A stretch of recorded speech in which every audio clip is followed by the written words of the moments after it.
This is the GuruNanda Natural Oil Pulling Rinse with the Neem and Ashwagandha. This is the 16-ounce bottle here. What I like about this one, it's got this twist-off cap here that you could use to actually put the coconut oil in here and actually drink it, to swish it around your mouth.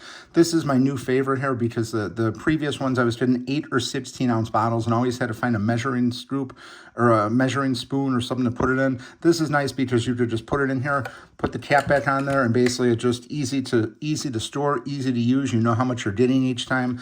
I just fill it basically up pretty much about almost all the way here. You could see it's got the 15 millimeter line in the inside, the 30 millimeter line. I usually do somewhere between 15 and 30, and I use this pretty much every day, 7 days a week. I've been doing this oil pulling for a long time. If you do some research on it, you get some really, really great results from it. It's got a lot of information out there. When you start researching oil pulling, it's got a lot of benefits. But this GuruNanda brand is really great.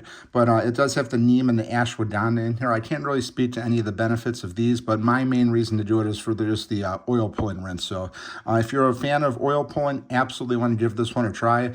Really like this container here. I'm going to be a repeat buyer of this size one here. I've already been buying GuruNanda for a long time, but I really like this bottle with this measuring cap here. So definitely want to check this out.